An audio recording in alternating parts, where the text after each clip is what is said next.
want mustard on that? Ah, is that the button? I'm good. When you think of Lego games, chances are your brain will go straight to one of the licensed Traveller's Tales games from the last 20 years or so. Whether it's Star Wars, Batman, or Indiana Jones, there's no denying their joyful circles of wild and willful destruction, clackety building, and reams upon reams of daft jokes over the years have come to define what we expect and want from any new licensed Lego adaptation. And we think it's important to state up front that Lego Horizon Adventures, which retells the story of Sony's Horizon Zero Dawn for a fresher and younger kind of audience, is not that kind of Lego game. The day is finally here. Like, right here. Because it's today. Well, you wait long enough. Every day gets here eventually. To put it another way, if the Traveller's Tales Lego games were about bulldozing recognisable film sets with a maniacal grin on your face, Lego Horizon Adventures is more like playing with perfectly glued down figure sets at a friend's house that you're almost too scared to touch in case they might break. Right where I wanted it. It is, in effect, to pull from the game's other main touch point, a bit like playing in Will Ferrell's basement from the Lego Movie, and not just because its cast of characters move in that same, almost stop-motion kind of way during cutscenes, or have a similar tendency to talk a mile a minute in its overwritten and hyperactive script. I won't ask why you've kept it from me all this time because I'm just too excited. Gimme! Huh. Does it go like... Looks like it goes... here. Sure, you can trundle Aloy, Val, Erend and Teersa along and pretend to go pew-pew or boom as you play out mock battles either by yourself or with a friend, but for goodness sake, don't break anything, will you? Of course, we're acutely aware that we should be talking about Lego Horizon Adventures on its own merit, rather than simply lamenting how its dearth of good visual gags and shocking lack of destructible scene furniture don't necessarily correlate to the template laid down by the work of an entirely different developer. But even if you put aside all previous notions of what Lego games can or should be, Lego Horizon Adventures still struggles to answer one fundamental question. Who the heck is this game even for? Easy now. Sweet! I'm taking it to bits! We're not convinced it has much to offer existing adult Horizon fans, for example, or any children they're likely hoping to indoctrinate with it either, as the way it simplifies and recalibrates the story of Zero Dawn to be told across a swift 7-hour campaign means there's very little left to hold on to in terms of nostalgia bait, or even to point at fondly saying, haha, remember that bit? Goodbye, Aloy. I will always be with you. Me too. Huh? No, Rost!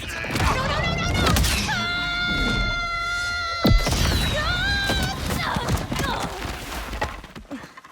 Rost! The same core building blocks are all present and correct. Aloy and friends must work together to stop evil sun worshipper Helis and the rogue AI turning all the world's machine beasts into human-munching death traps. But when the thrust of the main story is focused around collecting 3 metal flowers and little else, the Horizon you know and love becomes harder and harder to recognise outside of its tentpole machine battles.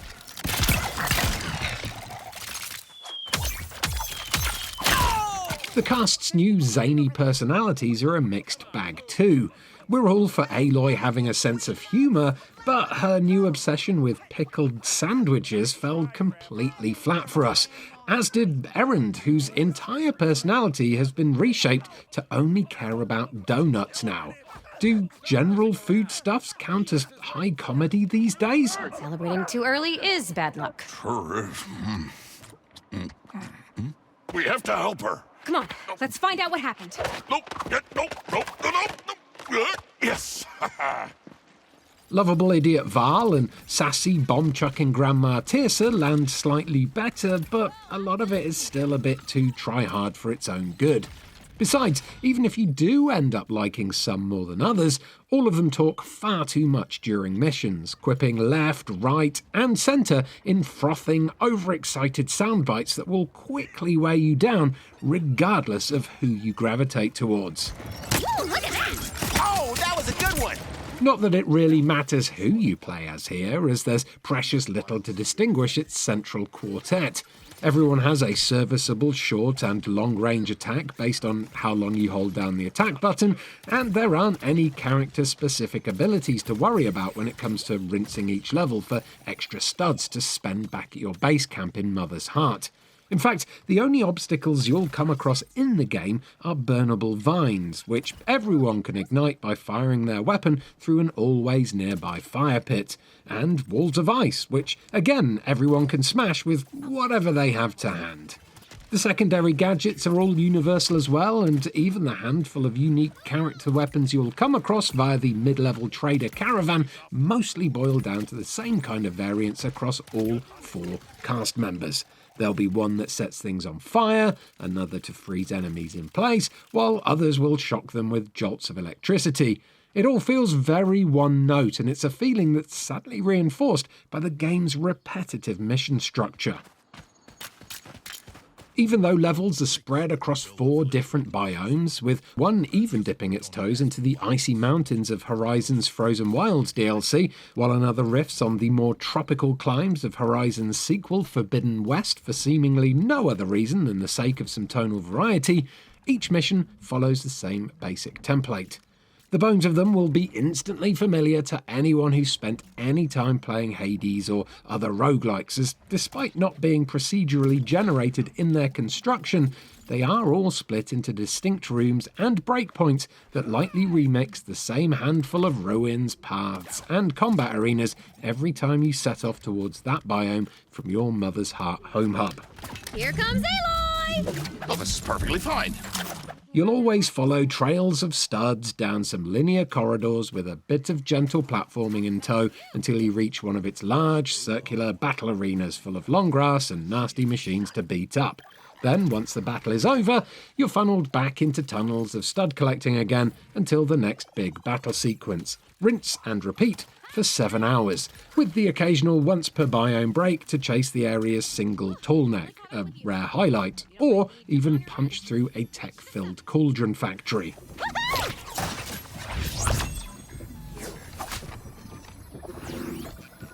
Indeed, it's little wonder that LEGO Horizon Adventures doesn't let you replay levels once you've completed them, as there's simply no reason to return to them once they're finished.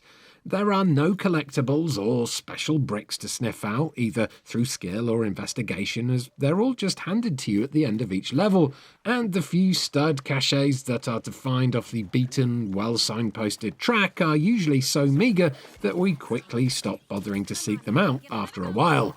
Heck, even the sporadic clumps of bricks you can find to construct extra bits of scenery ended up being disappointing as well. The objects themselves aren't just overused and totally non-interactive once they're made up, they're also overly simple to build. Can you even call it building when all it takes is a single button tap to do the job?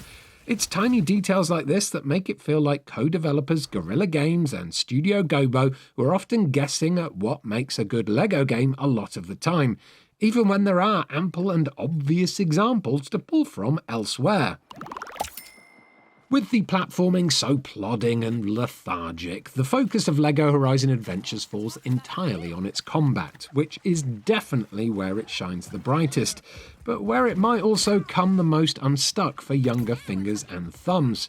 On the face of things, it's a pretty good translation of Horizon's action-packed fights.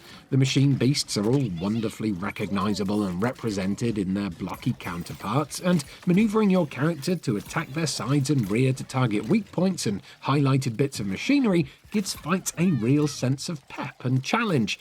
Especially so once you start factoring in their big red area of attack circles and other environmental hazards eating up the available play space.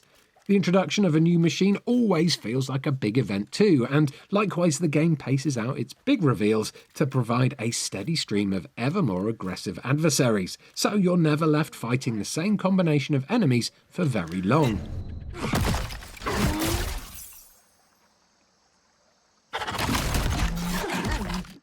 Thankfully, aiming is pretty generous considering how much carnage there can be unfolding on screen sometimes.